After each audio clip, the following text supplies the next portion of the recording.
Open up your brown book, baby.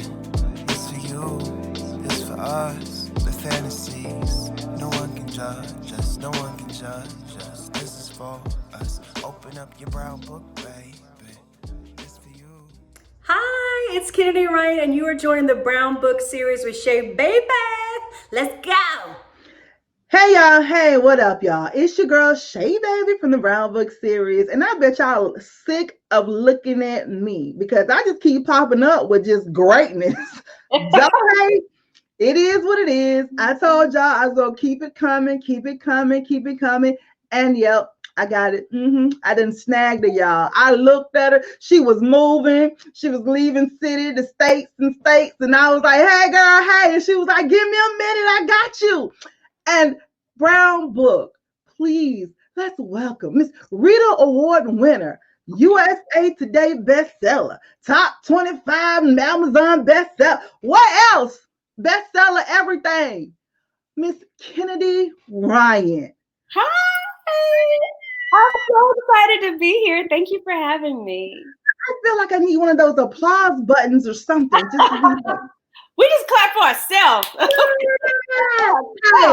that's what I'm saying, girl. You got to pat yourself on your back, honey. I'm telling you. We don't need sound effects. Oh, honey, our voices are the best ones anyway. Yes, my niece name is Kennedy, so I just love it. Yes. Oh, awesome. Yeah, I love it's actually all the way real. It's a pseudonym. Like Kennedy is a pen name.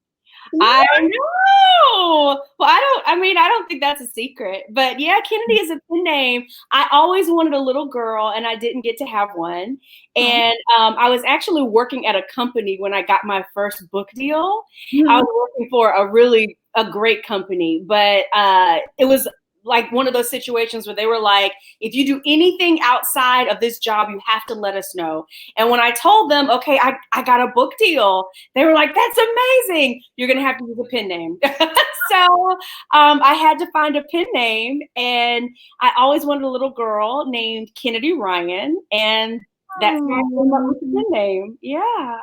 That is so sweet. I don't think I've ever even talked about that. So breaking news. Breaking news. See, that's what I'm saying. That's what we do here at Brown Book. Yes, I won't dare ask you your real name though. So no. We'll break that another time. We'll work that. Another time. So how has it been for you in this pandemic? As far as, well, I know it didn't stop your writing. I see that. No. It has been interesting because the pandemic hit. We have been moving around. My family's moving around, and we were living in Charlotte, and I found out that we were going to be moving back to Atlanta. Like I'm in my 40s, and so straight out of college, we moved here to Atlanta. So I've been here since like 1997. I was in Atlanta for a long time, and then maybe 5 years ago we moved to San Diego. But we consider ourselves like ATLians. It's like we've been. Yes, ma'am. Yes, ma'am. So I was like, what? Are you what? So we love the A. We love Atlanta. We lived here for 20 years.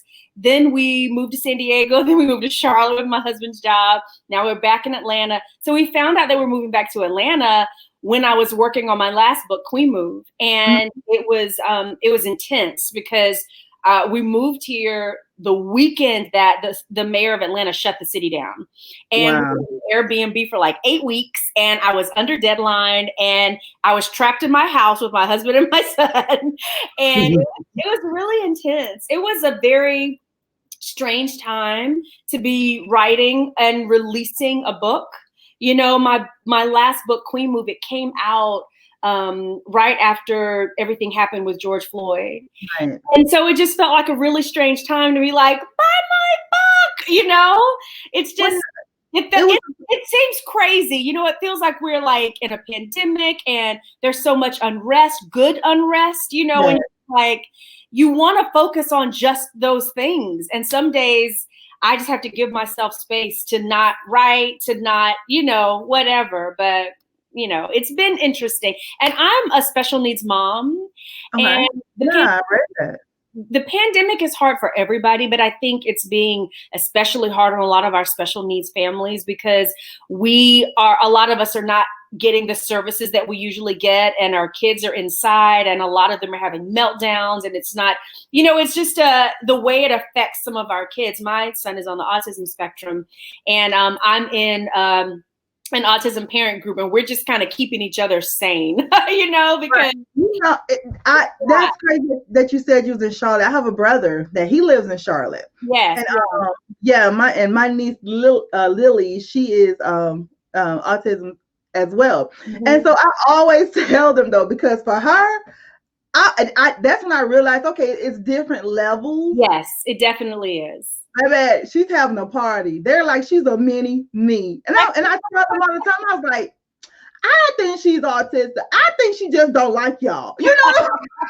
Yeah, it is definitely, it's considered a spectrum disorder, so it presents differently for different people, obviously. But my son is on the more severe end of the spectrum, and it's been really challenging for us. But he's a sweetheart. He's a big boy now. He's 19, and he's 3. So everybody calls him the gentle giant. Everybody calls him like the gentle giant. He's such a sweetheart.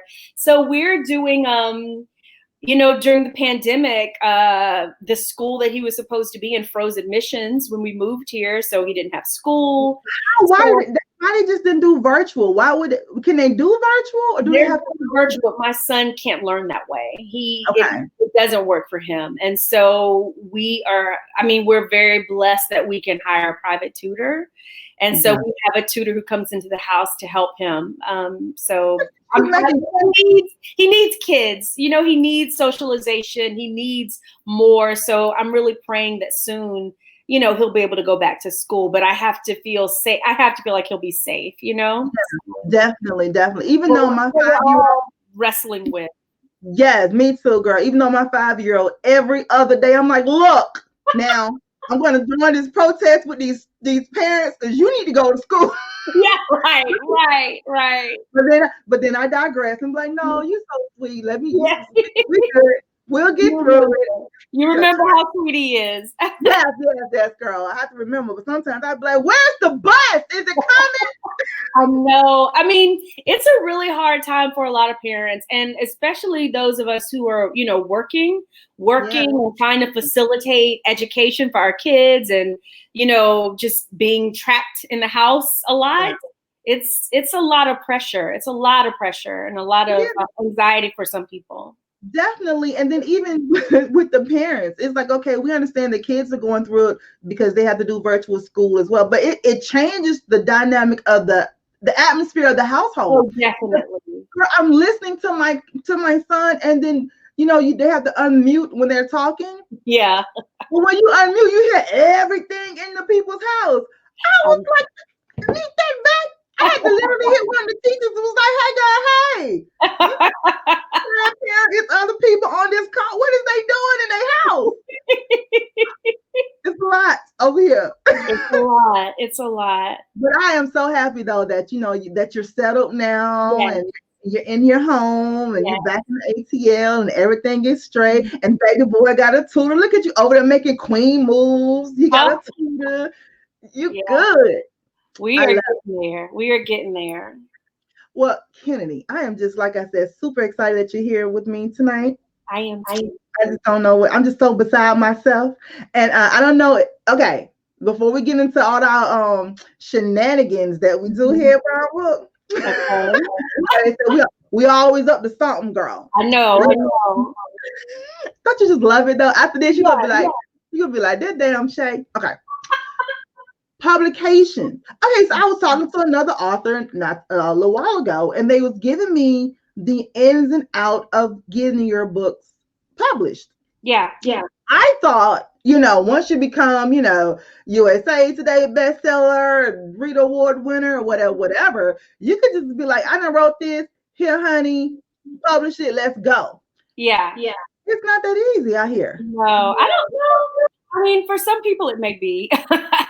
I I have built a lot of my career recently through self-publishing. And that's something that I'm very passionate about.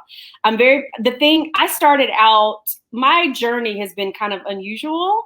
You know how people talk about, when they're trying to publish traditionally, they have rejection letter after rejection letter after rejection letter. It didn't happen that way for me. I pitched one time at a conference, literally like 15 minutes to an editor to practice, and she bought my book. It was amazing. And I had, before I kind of even knew what I was doing, and I had a 4-book deal with like one of the big 5 publishers in publishing. And so of course that's a blessing. Obviously, I'm very grateful, but I didn't know anything. You know what I mean? I just was excited that somebody wanted me. And so I didn't know anything about publishing. I didn't know anything about the business of books. And I had published 3 books with them, and it was great. But I wanted more. I wanted more creative control because I'm also an entrepreneur. You know what I mean? Like, I mentioned that my son has autism. I started a foundation for families who have children with autism. I had run that for 13 years, serving other families who have children with autism. And so I am a starter. I'm someone who, if I see a need, I like to step into it and then build something that will fill that need. And for me, I kind of saw a need in my own life. I wanted more creative control. I wanted to make more money. I wanted to own my content, like the things that I was creating. I wanted to maintain ownership over those things. And so in between my 3rd and 4th novel for a traditional publisher, I decided that I wanted to self-publish. And that really, for me, was such a huge turning point in my career. And so it's a little different when you're traditionally publishing and you're pitching and you're trying to convince someone, I'm trying to convince you my book is good enough. You need to publish it. With self-publishing, there's no one to convince except the reader that your book is good enough. And so I can publish pretty regularly now, but I am also going back into just traditional publishing. I like to diversify. Like I'm what's called a hybrid author. So I have published traditionally. I self-publish, and then my last book, Queen Move, was through a small press. So I kind of have my eggs in all the baskets because I feel like there are buckets of readers. Yes. Met in all these different places. And so I have published for myself, published through traditional, published through small press. And it's a different process each time, but all along my writing is the same. And I'm basically just trying to find new readers, people to reach with my story. So, but yeah, so I am going back in traditional publishing and pitching and doing all of that. And yeah, I can't just go through the door and be like, hey, you know me. You're Kennedy Ryan. Why not? What does that mean? I don't know. Kennedy, you are a Reader Award winner. You should just be like, hello, hi, this is Kennedy. Yeah, Miss Ryan. Okay. No. First of all, that would be the opposite of me. I can't even imagine. But I think in those situations, you understand what the dynamics are. You are, if I'm freaking Nora Roberts, yeah, but Nora Roberts, I'm not Nora Roberts. So most of us still have to at least demonstrate a vision for a book, so like for me right now, I'm writing a proposal for a new series that I'll be pitching. And I have to write like the first 3 chapters just to kind of give them a sense of what the book would be about, so I still have to do that. Yeah. Now, the thing that I enjoy is when I'm self-publishing, I don't have to do any of that. I know the book is going to be what it's going to be. I know what my process is to get the book in shape so that it, is ready for publication. So what makes you want to go? Why do traditional and then go? Yeah, then do self-publishing. Well, the question is, which one do you like the best? Like, which? I know the easiest process is self-publishing, but like, what are the pros and cons?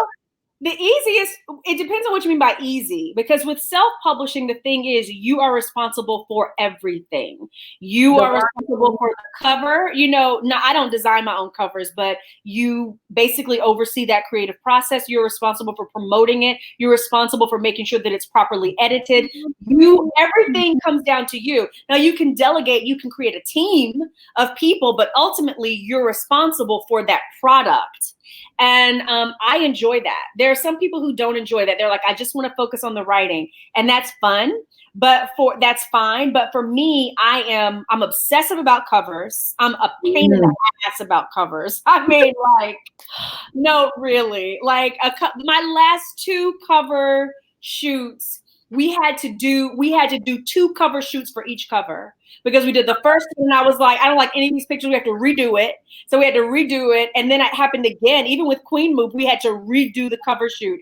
I mean, literally, I'm a pain when it comes to covers. I'm very exacting, very fastidious, very picky. And everybody who works with me knows it. Like my friends are just like, not the covers. Because every day I'm like, what do you think about this one? Okay, what about this one? What about this? Okay, we could like change the font on this. And they're like, Kennedy, just pull the trigger, you know.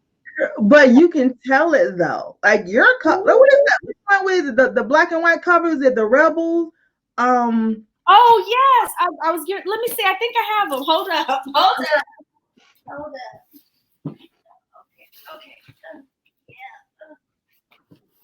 Oh gosh. This one? Are you talking about like? Yeah, I love oh my girl, that is my I love the cover. I don't have, it's a duet. So it's that one, and then it's the second one is the Rebel King, because it's a duet. It's a 2-part. Yes. So I don't have any of the Rebel King. I only have the Kingmaker. This is the one we had to shoot twice. I understand.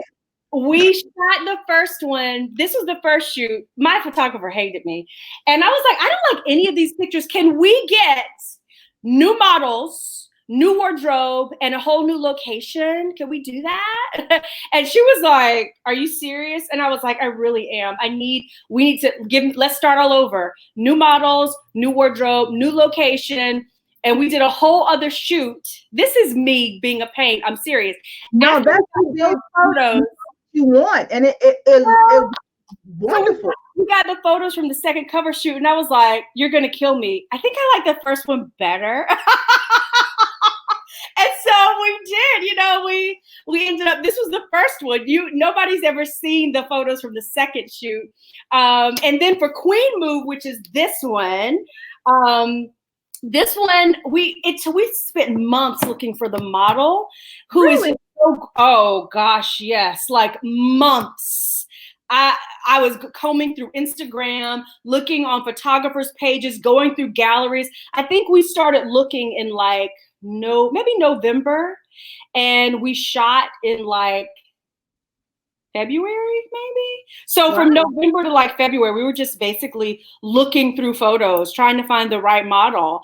And one of my PR people, because I was in Charlotte and couldn't leave Charlotte, she was in Philly, lived in Philly. She flew to Atlanta to be on site, to be on set. And we did the whole shoot. And then we realized, gosh, there's so many pictures that we didn't get. We did another shoot. So the thing is, for me, I don't stop until I get what I want. Right. You know what I mean? It's like, and they're like, oh, but this is going to cost money. I'm like, oh, I don't care. Like, I just have to have what I want, and not like an entitled kind of thing, but it's like, if it's possible, if I can see it, and if it's possible and we can make it happen, I'm going to do everything possible to make it happen. And so that's the luxury of doing it yourself, you know, when you're self-publishing. Of course, sometimes you get some input with your traditional covers, but and there's some great traditional covers out there right now, but I just had such a good experience. I hope that it shows how much attention and how much care I put into the story, you know, because I think if you take so much time writing a story that and I hope I put as much time into writing the story. You know, I have beta readers, I usually have sensitivity readers, and then I have a very aggressive editorial process. If you put that much into creating a story, you should put just as much in packaging it so that people want to read it. Exactly. Yo, I love it. I'm telling you, every time I see your covers, I'm like, but those two, are my favorite. Those are my favorite. Thank you. Thank you so much. Right, honey, whoever this model is, I want to sleep with him. I'm just saying, I'm just gonna be real with it. And it was amazing. It's wonderful. Speaking of covers of your books, this leads us to our first segment in the Brown Book series. I'm ready. You ready, girl? I'm ready. Right. It's called Name That Book. Where we take a passage or a character or something from one of your books, and you have to name that book. I'm ready. She said, "I'm ready, girl. Let me put my glasses on." So I can see, girl. I like your glasses. Thank you. You are crazy. Okay. Name that, but I'm gonna read it to you, and you know, do your thing. All right. Okay. All right, here we go. Yeah, he's an All-American. I answered evenly, keeping my eyes steady on the halftime show while my heart goes berserk. Name that book. Long Shot? You better get you. I got my own book right. Right? I got it right? You got it right. Okay. Good start. Okay. You did that one, honey. That was good. Okay, let's keep going. Okay. Character. Mean girl. Goddess. Bitch. Supermodel Sophie Baston. Yes. So it's Sophie from book number 4 in my Bennett series, which is called Until I'm Yours. Until I'm writing. All right, last one. You own this one, girl. I should have got you. I should have did some different ones. I should have snuck one of Miss Bell's books in here. All right, name that book. Okay. He's black when it's convenient for other people and white when it's not, I say. Queen Move. Queen Move. Yeah. And that leads us to why you are here talking to us right now. Yeah. Queen Move. Let me just say this. I love this damn book, yo. Because I'm a cover girl. If I can see it, when I saw the cover, I was like, okay, this is hot. Me and my friends was arguing over the cover, right? Okay. Just be honest, because you know this is what we do here. Yeah. So my friends, they were like, well, isn't Kennedy African American? And I was like, okay, yeah. What? Well, her covers are, you know, interracial. And I was like, well, we can't date white boys. I understand. Like, we can't date white boys. And so I was just like, well, does it matter? Yeah. I just, you know well, all of my covers aren't interracial. Like, all of my stories aren't interracial. Like this, okay, so... Wait, before we start, Kennedy. Let's just be honest. The good ones are.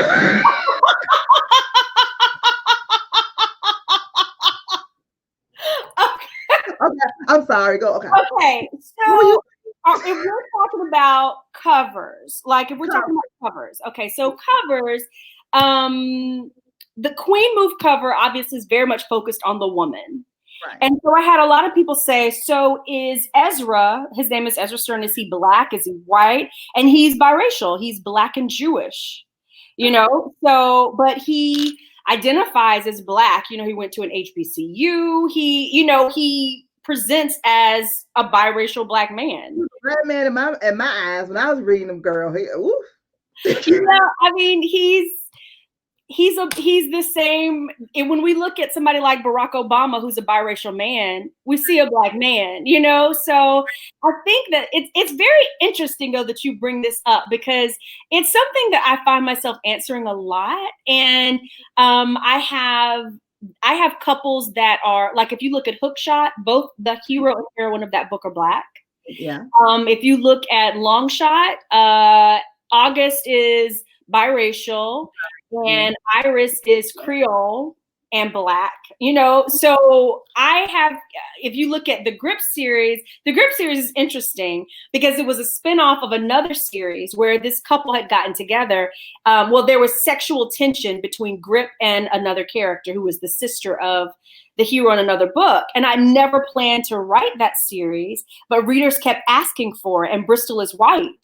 And so I do have a book where the man is Black and the woman is white. I have another where the hero is white and the woman is Mexican American. I write all over the place. So I do love the series I'm working on now is very diverse. The first couple, both the hero and the heroine are Black. The second couple, the heroine is Puerto Rican and the man is white. And then this third one, the woman is Black and the man is I don't know yet. Ooh. So the one that you were talking about, the Black and white, when the heroine is Native American, she's Yavapai Apache. Yeah. And I love that. I love seeing Native American representation in romance because we don't see it enough. So I write very diversely, but I do definitely have couples that are both people of color. I have couples that are both Black. That's what I said. But girl, let's just be honest. You know our people. You can have everything Black, but it was just that one thing. Like, so we cool now, right? We cool. My website, right? So when you go to it, the very first picture is a white girl and a white guy, right? Yeah. And I was like, why is that the first picture you see? I said, do you not notice that every other picture on the website is African American? Yeah. Yeah. Like, I don't understand that sometimes. I'm like, yo, it's diverse. It's so interesting because I have some readers who they only read books that feature Black couples. Like both couples have to be Black. I respect that. Like, and I'm like, oh, well, here's Hookshot. Oh, well, look, here's Queen Move. Oh, these other books of mine, if that's what you want to read exclusively, you might not want to read about my heroine who's Mexican American. I think you're missing out, you know? You may not want to read about my heroine who's Native American. I think you're missing out. But if that's what you want, I do have books in my catalog that satisfy that criteria. For other people, maybe you just want to read great books, and hopefully that's what I have. That's what I told them. I'm like, it shouldn't matter. She's African American. So you should just, off the GP, it should be read all her books. They get on my nerves. It's so interesting because I feel like, especially when I first started I told you I first started, my first 4 books were through a traditional publisher. I had a book deal with a traditional publisher and I had really no say about the covers. Literally, one of the covers I'd never seen and it was a mistake. I'd never seen it and it was posted as the cover and readers were like, oh, I love your new cover. And I'd never seen it. That was a mistake. Like they didn't mean for that to happen, but I'm saying I don't have control over those covers. So people look at my first books and they're like, oh, well, she writes white characters. Actually, even in the very first book I wrote, that's a biracial character. She's half Black and the cover doesn't reflect that. I don't, do you know what I mean? And in the third book, he is Black. The cover doesn't reflect that. It's like I don't have any control over that. So once I started self-publishing and I had more control over the presentation of my brand, because for me, when people ask me what is my brand or how would I articulate my brand, first of all, I'm a PK. Like I'm a preacher kid. So I think a lot of times in terms of mission. So for me, a big part of my mission as a writer is to center marginalized groups who have been pushed to the periphery of romance traditionally. So we haven't seen Mexican American or Latinx women at the center of stories. We haven't seen Black women enough at the center of stories. We haven't seen Native American women enough at the center of stories. I've written, a story of an amputee. We haven't seen disabled people at the center of stories enough. So for me, it's not, I am a Black woman who writes diversely. And you can bet that there are going to be Black people in my books, but there's also going to be other marginalized groups that I believe deserve spotlight. And so that's first. Second, I'm really committed to, usually there's something that compels me, like I like to write around things that I'm passionate about. I was watching the DAPL protest, which is like the pipeline protest and Native American land grabs. So that is what that's the book that you were talking about here. Yes. That's a lot of what happens. You get a lot of, their meet cute when they first meet is at a pipeline protest. Yes. She's, it's her tribe. It's her tribe's land, and they're fighting for that. I love talking, and I ended up talking about missing and murdered Indigenous women. The statistics around Native American women who are murdered and who go missing are astounding. And so as I started researching for that book, that came to the surface, and it makes its way into the book. When there's an issue that I'm grappling with, something that fascinates me, something that I feel we're not talking enough about, when I wrote Long Shot, and I'm sure everybody remembers when, the video went viral with the football player and how he had knocked his girlfriend out in the elevator and all of that. Right. Yeah. Like, I immediately knew I wanted to write around that because I wasn't seeing, it's not even that people weren't talking about it. It was the way they were talking about it. They didn't know how to talk about her. And she wasn't given space to tell her story. And it was only preconceived notions and assumptions, not really dealing with the trauma of what she had experienced, but all of us, as culture, imposing our story, our interpretation of what had happened to her on her. And I was compelled to tell a story about that, where a woman does find her way out of a situation like that, does find joy, does find eventually a happily ever after. So those are really the things I think about when I'm writing. And sometimes I already know it's going to be a Black couple. Sometimes I don't. Sometimes, especially if I'm building a series, right, and with a group of friends, I don't always know. I like for the friendships to be diverse. So you might have a Mexican American, you might have a Korean American, you might have, like in Queen Move, a guy who's Black and Jewish. And as I start to pair them up, it's like, oh, wow, I've got all these different combinations of ethnicities and experiences and value systems. So I like to explore that. I don't want to box myself in. And that's why I wanted to create this platform, Kennedy, for this reason right here that you just said. People, they'll see your cover and be like, oh, okay, well, it's white people on the cover, so I'm not even going to read the book. And I'm like, no, I want to talk to the authors so they can explain and, just give their point of view. It's like, what they thinking? We never know because we don't really, well, now we do, what I'm saying? But it was like, for a while, it was like, okay, we just read the book. So I was like, you know what? I want to create a platform where Kennedy can come over here and tell y'all. I appreciate that. I appreciate that because I don't think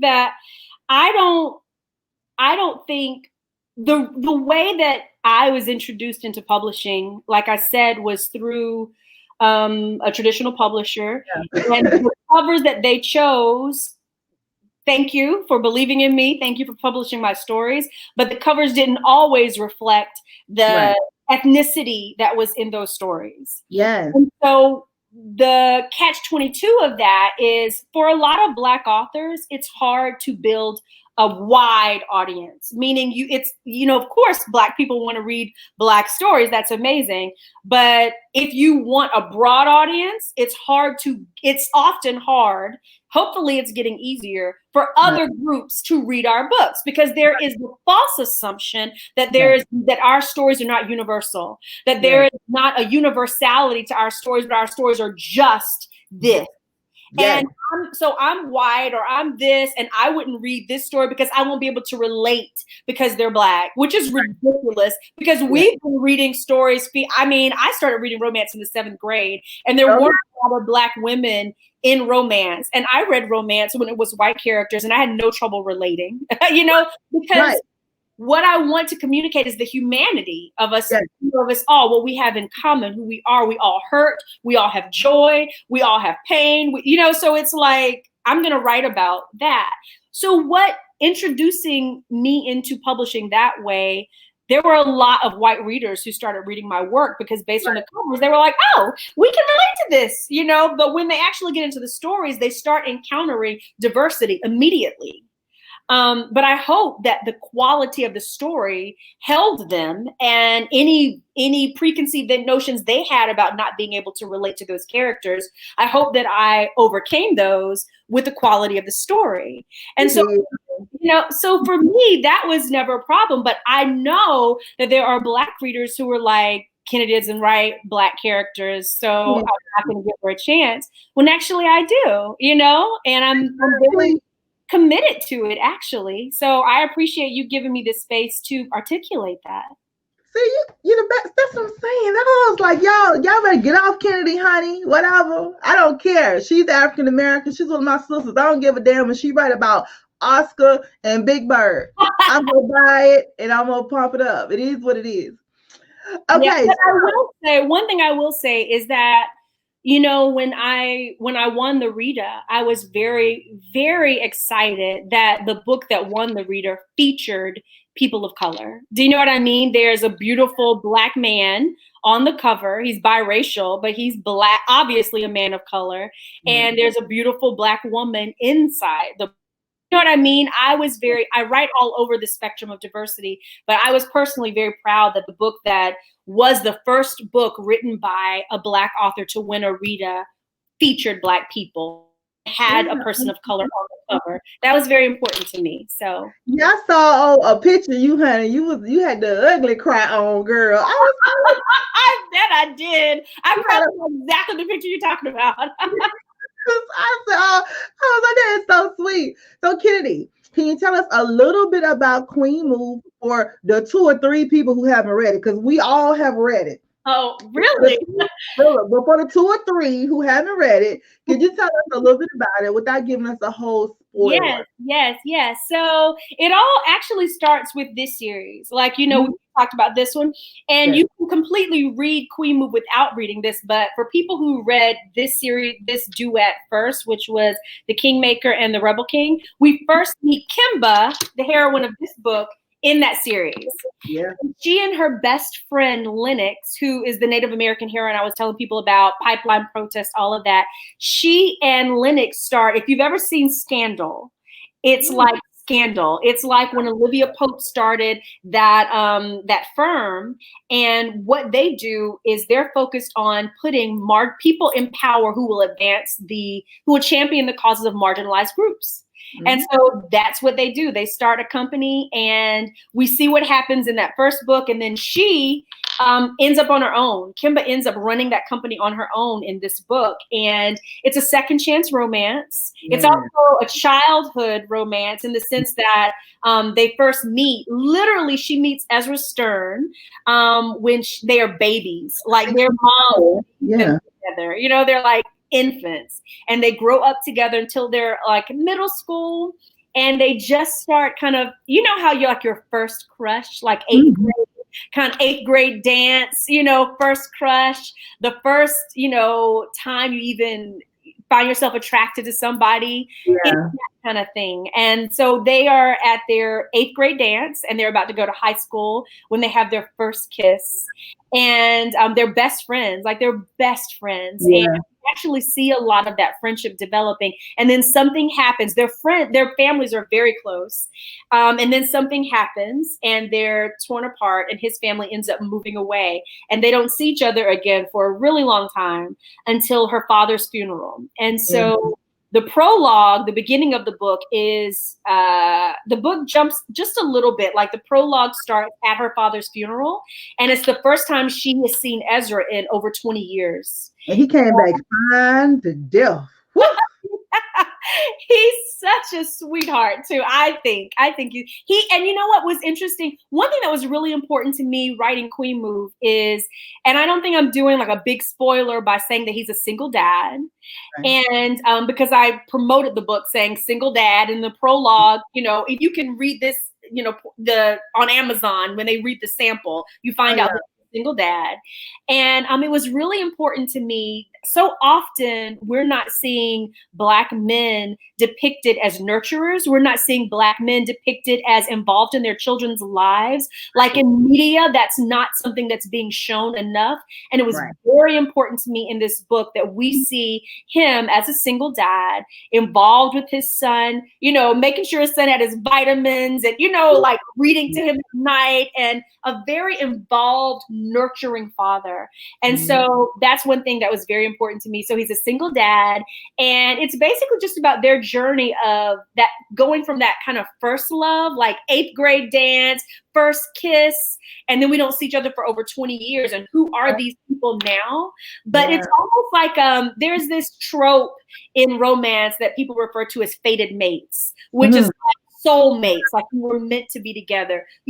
They're born on the same day, they have the same birthday, and you have that sense all along that they are meant to be together, but there's a lot that they have to overcome to do that. And he is an educator. And he starts a school, and I actually based his school loosely on the Ron Clark Academy that's here in Atlanta. Yeah. Specifically was, you know, created to serve disadvantaged youth and, you know, kids who, because our education, the quality of our education shouldn't be determined by our zip code. It shouldn't be determined by our money our parents have. And so he believes that philosophically, he believes that, and he starts a school that is a private school that, you know, serves children who mostly black and brown. And she is big time. Like she just elected the president. You know, she's like Olivia Pope type character. She's on CNN, you know, she's giving political commentary. She is that girl. And really just about how they merge their lives and how they overcome everything that's happened in the years, you know, since they've known each other, and how complicated their lives have become. She's also wrestling with, you know, they have their individual challenges. I really like to write about real things. You know, she is wrestling with early menopause. She's 37 years old, and she's been, like so many of us, on her grind, you know, maybe, and hasn't married yet, and has not really given a lot of thought to children, not given really a lot of thought to family, has been very focused, very ambitious, very career driven. And then she realizes, you know, at a doctor's visit that she is entering early menopause. And I actually have friends who this has happened to. And it's something that I really carefully explored, you know. So those are the kinds of things I like to write about. You know, I like to write about women who are wrestling with these issues and real life issues. Real life. Yeah. Speaking of real life, that brings us to another segment in the Prologue series. I'm ready. And it's called Who'd You Rather? Because in real life, I'd rather on some of your characters. Oh gosh. Okay, I'm ready. I'm going to give you a few characters, and you let us know who you rather. Okay. Don't be over there talking about who'd you rather what. You know what we talking about. Yeah. Okay. Who'd you rather? Maximum Cade or Walsh Bennett? Probably Maxim, but I mean, I only say that because he's fresher in my mind. The thing with Maxim is he is definitely kind of an alpha male. Yes.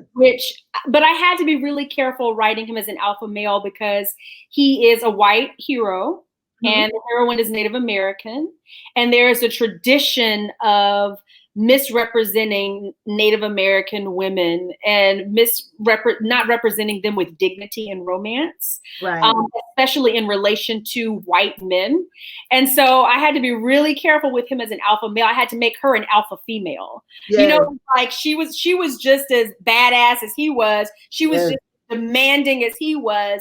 But the thing I love about Maxim is he is like into climate change. He's like very progressive, very progressive. And so I would probably say Maxim, just because Wash Bennett was the first book I ever wrote.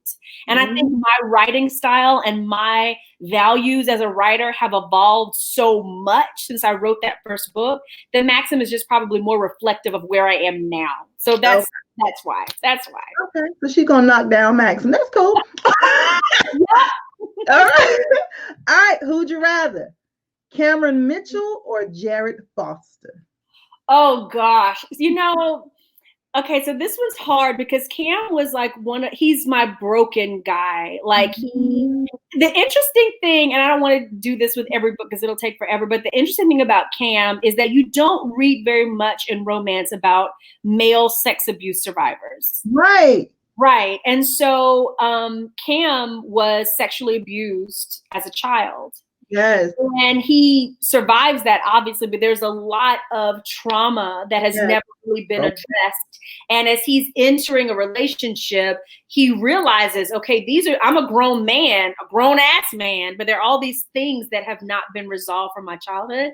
So I love him. He's like, and then he ends up in therapy, which is something I don't think we see enough, is people in therapy. So he's in therapy and he's working on it, working on his own healing process, all of that. So I love that about him. But Jared is like, he's one of those id characters. Like, I don't know if you read Blockshot, but so Blockshot, I was talking before about my heroine who is Mexican American, guy is white. They are both sports agents. Yes.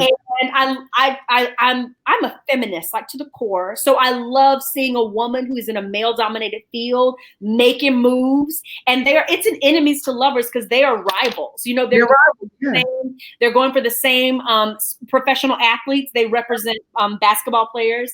And so, but they have a relationship in college. And he just knows it's her. When they meet again years later, she's in a relationship with somebody else. He doesn't care. He's just like, this, you're it for me. And whatever I have to plow down to get to you, that's what I'm going to do. And some readers love that. Like, they're like, oh. But some readers are like, oh no, he should be considerate. She's in a relationship. You know what I mean? So, like, go get your girl, boy. Go get her. He definitely does. Like, he does not care. So, but you rather with Cameron though? You gonna knock down Cameron or Jared? I would have to say Cam. Okay. It's so hard. I'll say Cam, and then maybe Jared on the sides, because he has no moral compass. He would be open to it. Exactly. I would knock down Jared because he seemed like he'll just do it anyway. He will. Me and him have a good time. Cameron might break down and start crying on me, talking about the man who touched his booty when he was younger. I don't want to hear. Okay. Yeah. Last one. Who'd you rather, Trevor Bishop or Ezra Stern? Oh, this is impossible. So, they're the same guy. No, they're not. Have you read that one? Ezra. No, Trevor, I read a little bit of him. A little bit. I was like, No. Okay, so they're not the same guy. They're not. Okay, Ezra. I'll say Ezra. But I love Trevor so much. Ezra he's more powerful, of course. You know what I'm saying? To me, he was more of a, I don't want to say, I don't know. I just when I read about Ezra, it just seemed like he had a little more oomph to him. I don't know. It just different. He was more, more powerful, more like, look, come here, girl. And I was like, I want him. Yeah. But I think they're the same guy to me as far as, like the finest. Just, you know what I mean? Yes. Well, Trevor is the only redheaded hero I ever wrote. Like some women like a ginger, and he's like the only ginger I ever wrote. But they're both very, very bright. He's a college dropout who started his own philanthropic foundation. And I love philanthropy. So, I mean, I know who's turned on by generosity. Me, so. Right. And he was so confident. So that's why I was like, to me, there was the same guy because they both had that confidence is what the word I was looking for. Yes. They both just like they had that confidence with the way you wrote them.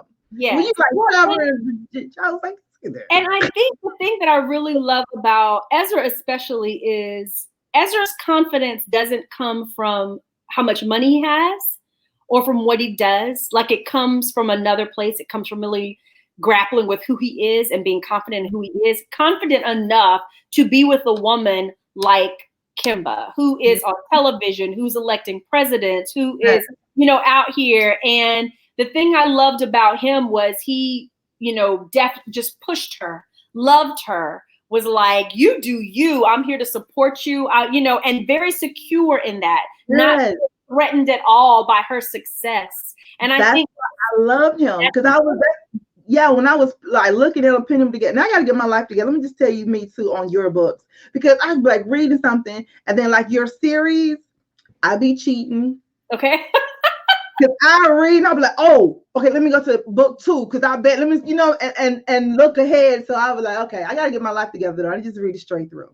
Queen moved up here with that straight through. I didn't even care. But anyway, so and then when I was going back and forth with Trevor and Ezra, I was like, Trevor, it's like they, like he said, he was a dropout, but it didn't matter. And then Ezra was, it didn't matter his confidence. It's like, I'm going to go and I'm going to get it. And Ezra, even though he had a power chick, it didn't matter. He was like, I'm going to support her. Like they was And I think one thing that was important to me with Queen Move is so often we as Black women, especially, are expected to be like that strong Black woman. Yes. We are. We have to, we have to be most of the time. But we are so often not allowed to be soft. Like we are often not allowed, like we have weak moments, we have moments where we hurt. And I really wanted to emphasize that there's a place in the book where he talks about how he sees how she has to armor herself because she's a Black woman working in politics. And first of all, it's male dominated. And then there aren't enough Black women, enough Black people who are working in this realm at the level that she is. And so she does have to armor herself.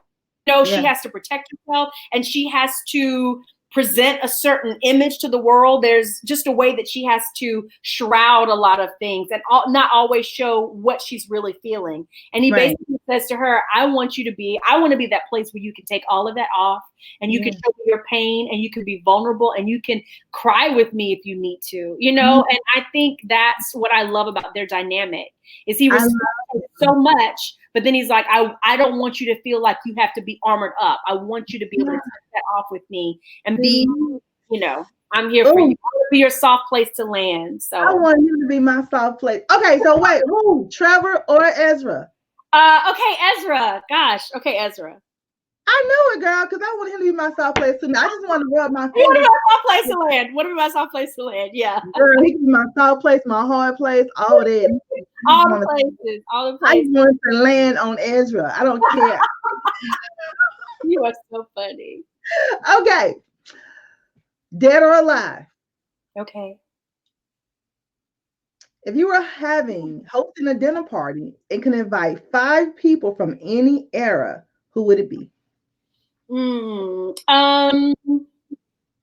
would definitely be Zora Neale Hurston, because their eyes were watching God for me, it was so pivotal. I'm sensing that most of these are going to be writers.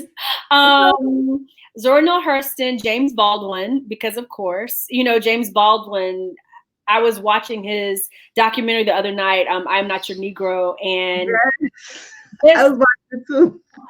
He's amazing. The way, the confidence that he spoke with as a Black man in such a time of turmoil, and just the life that he lived and the perspective that he gave. So James Baldwin, I know I can't explain every one of them. We'll be here all night. Zora Neale Hurston, James Baldwin, Audrey Hepburn, because I'm obsessed with her. I am obsessed with Audrey Hepburn. I have like photograph books. I have all of her movies. I'm an Audrey. She was so graceful. So graceful. And she was, again, philanthropy is kind of like, philanthropy is a thread that runs through my whole life, and it runs through a lot of my books, where giving back, it's making sure that people who don't have enough are taken care of. Like, that's one of my values. And so Audrey Hepburn was just such a generous soul. So anyway, she was very philanthropic and so fashionable and gorgeous and chic. Survived a lot. So we have Zora Neale Hurston, James Baldwin, Audrey Hepburn, Beverly Jenkins. I would put Beverly Jenkins in the mix because she's just, she's the one we're all like standing on the shoulders of, not just as writers, yes, but also as readers, like as readers of romance, like the way she revolutionized romance by depicting Black people in incredibly difficult circumstances, of course, but the joy, the joy and the love that was possible. And, anyway, so Beverly Jenkins, who is just groundbreaking. And I'm trying to think who that last person would be. Gosh, I guess it could be anybody. Toni Morrison. Oh, okay. Definitely, as I think about it, definitely Toni Morrison or Alice Walker. Like, they might have to share a seat. Toni Morrison, Alice Walker. Yeah. Those are mine. One of them can sit on my lap. You can let James Baldwin sit on your lap. James Baldwin can sit on my lap. I love it. You know what, Kennedy? This interview has been so much fun. We have one last question that will bring us to the end of our interview. But before we go, I just want to say thank you. This has been so cool. It has been so fun, so informative. Thank you. You're the best. No, you. Okay, so tell everyone. First of all, when is your next book coming out? I should know this. I have taken a break from writing, with COVID and just a lot of things that have been going on with my family. I've taken a break from writing. And what I'm working on now, I have no idea when it'll come out because it's for trad and they take a long time. But probably I am co-writing a novella with Sierra Simone, who is amazing. So she and I are co-writing a novella that'll probably come out around Christmas. Okay. And then my next book will probably come out early spring. Next year. Yeah. Okay. So what's your social media handle so everyone can go and look at you, look you up and be like, hey girl, hey, go to your website, buy the book. Yes. Yes. So Kennedy Ryan 1 on Instagram and Kennedy Ryan on Twitter. And KennedyRyanWrites.com is my email. But I am in my book group every day. Like, if people are on Facebook, I am in my book group literally every day. They get tired of me. And that is Kennedy Ryan Books on Facebook. So I'm there every day. I go live in there a lot and we talk, and anything new will be there in the newsletter. So that's awesome. Everybody go check out Miss Kennedy Ryan. Whatever she's writing, I don't care. If she just wake up in the middle of the night and want to write about damn ABCs, 1, 2, 3s, y'all go and pick it up. It's going to be hot. Okay, Kennedy, our last question. Yes. If you were writing a book about your life, what would the title be? Oh my gosh.